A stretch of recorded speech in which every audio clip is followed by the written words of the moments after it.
अस्सलाम वालेकुम guys to my channel. तो आज की इस वीडियो में हम बात करेंगे कि एनटीएस क्या है, उस पर कैसे सर्च करनी है, उसमें क्या क्या चीज़ें ज़रूरी है, क्या पेपर पैटर्न है, कौन सी यूनिवर्सिटीज़ को एक्सेप्ट करती हैं। तो चलिए स्टार्ट करते हैं। सबसे पहले आपने गूगल ओपन करना है और उसके ऊपर आपने लिखना है एनटीएस नेट।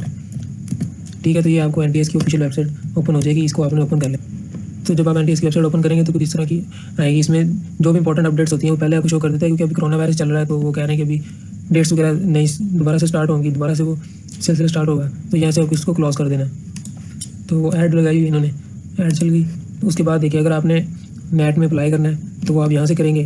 ठीक है, अगर आपने अपनी रोल नंबर स्लिप देखनी है तो आप लिस्ट ऑफ कैंडिडेट्स में जाएंगे और फिर वहाँ से नेट सेलेक्ट करेंगे। इसी तरह अगर आपने रिजल्ट देखना है तो आप इस कैटेगरी में जाएंगे और फिर रिजल्ट वहाँ से देख लेंगे। फिलहाल हमने अभी नेट के बारे में पता करना है तो हम नेट पर क्लिक करेंगे। तो ये देखेंगे वही वेबसाइट ओपन हो चुकी है।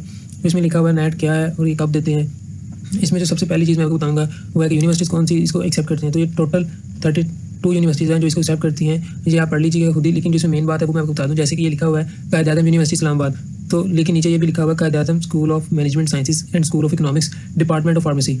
इसका मतलब ये है कि कायद-ए-आज़म यूनिवर्सिटी में अगर आपने अप्लाई करना है एनटीएस की बेस पे तो आप बस इन दो डिपार्टमेंट्स में अप्लाई कर सकते हैं, बाकी डिपार्टमेंट्स में अप्लाई नहीं कर सकते। उसके लिए आपको अलग एंट्री देना पड़ेगा। इसी तरह ये लिखा हुआ है federal Urdu university Islamabad campus. तो फेडरल उर्दू यूनिवर्सिटी जिसका इस्लामाबाद में कैंपस है, बस उसी कैंपस में और उसी कैंपस की बीएस इलेक्ट्रिकल में ही आप एडमिशन ले सकते हैं एनटीएस की बेस में, और कहीं नहीं ले सकते। इसी तरह आप देखें इधर, तो यूईटी के लिए तो हमें ई कैट देना पड़ता है, लेकिन एनटीएस की बेस में हम इसके institute of business and management में दाखिला ले सकते हैं। इसी तरह ये जो ब्रैकेट्स में है ये थोड़ा सा इंपॉर्टेंट है। ये देखिए, जैसे इंटरनेशनल इस्लामिक यूनिवर्सिटी इस्लामाबाद में सिर्फ हम इस डिपार्टमेंट में, ये डिपार्टमेंट ऑफ कंप्यूटर साइंस और डिपार्टमेंट ऑफ इलेक्ट्रॉनिक्स इंजीनियरिंग में ही दाखिला ले सकते हैं, बाकी डिपार्टमेंट में दाखिला नहीं ले सकते। तो ये आप अच्छी तरह कोर्स से पढ़ लें, आपको कौन सा डिपार्टमेंट है और उसकी जिस यूनिवर्सिटी में जाना है उसमें वो डिपार्टमेंट है और क्या वो एनटीएस में एक्सेप्ट करते हैं कि नहीं करते। तो ये तो यूनिवर्सिटीज़ के बारे में। अब मैं बताऊँ कि एनटीएस का शेड्यूल कैसे होता है।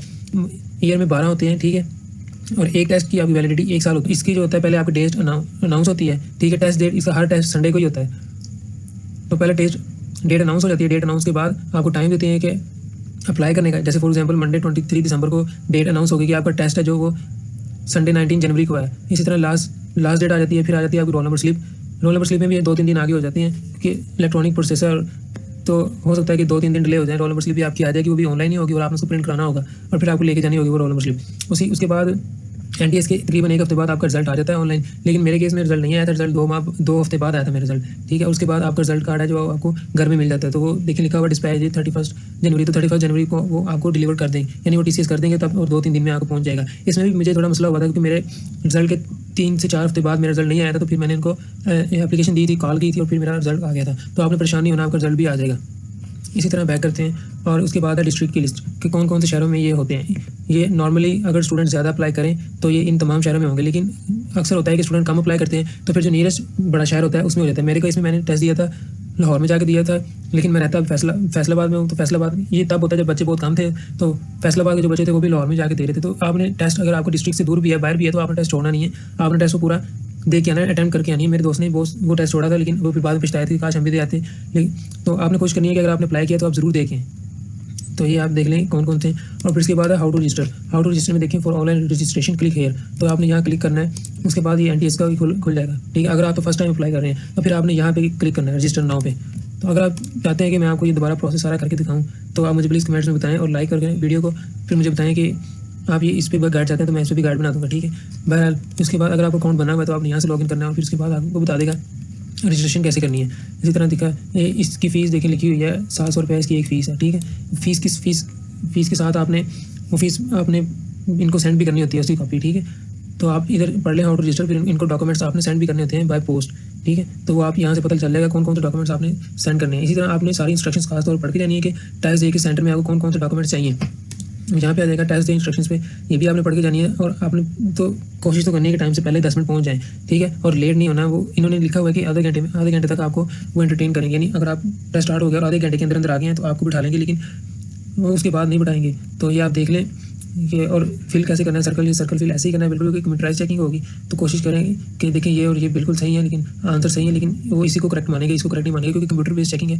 तो आप जरा देख लें। तो इसमें नकल वगैरह ना करें, क्योंकि इन्होंने लिखा हुआ है कि 5 तरह के टेस्ट होते हैं, यानी 5 बुक्स होती हैं जिसमें एमसीक्यूज शफल किए होते हैं। तो बेहतर है कि आप पहले अपना टेस्ट ही करें। उसके बाद आ जाते हैं पेपर पैटर्न पे। पेपर पैटर्न में हम नेट देंगे 1E का, क्योंकि जो हम एफएससी के बाद दे रहे हैं तो हमने 12 साल की एजुकेशन कंप्लीट कर ली है। अगर इसी तरह आपने 14 साल की एजुकेशन कंप्लीट कर ली, यानी बीएस किया हुआ है, तो आप 2E देंगे।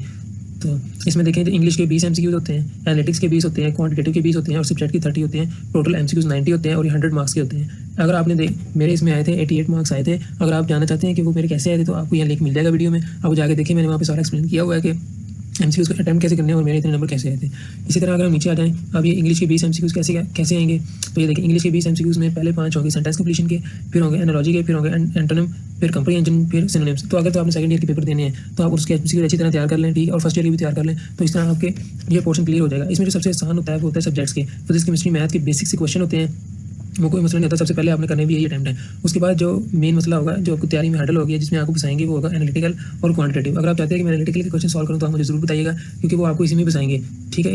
इसके अलावा आप ये 2 सब्जेक्ट्स मेरे लिए भी नए थे और ये मैंने इनकी NAT डोगर वालों की बुक से की थी तैयारी, वो मैं सारे करके गया था एमसीक्यूज, तो मुझे पता लग गया था कि सिनेरियो बेस्ड एनालिटिकल कैसे हल करने हैं और स्टेटमेंट बेस्ड कैसे हल करने हैं। इसी तरह क्वांटिटेटिव भी इसमें मुश्किल नहीं होता क्योंकि कैलकुलेटर की इजाजत नहीं होती है आपको, इसलिए क्वांटिटेटिव में सिंपल ही क्वेश्चन आएंगे, थोड़ी सी कंसेप्चुअल होंगे, थोड़ी सी कैलकुलेशन होगी, यानी मल्टीप्लिकेशन के एरिया निकालना है, एवरेज निकालनी, एज निकालना है, ऐसे क्वेश्चन होंगे। तो मैंने जो किए थे, मैंने पहले सब्जेक्ट्स के किए थे, उसके बाद मैंने इंग्लिश के, फिर क्वांटिटेटिव और फिर एनालिटिकल। आपने कोशिश करनी है कि किसी एक एमसीक्यूज को आप ज़्यादा टाइम ना दें। इसी तरह ये हो गया हमारा पैटर्न।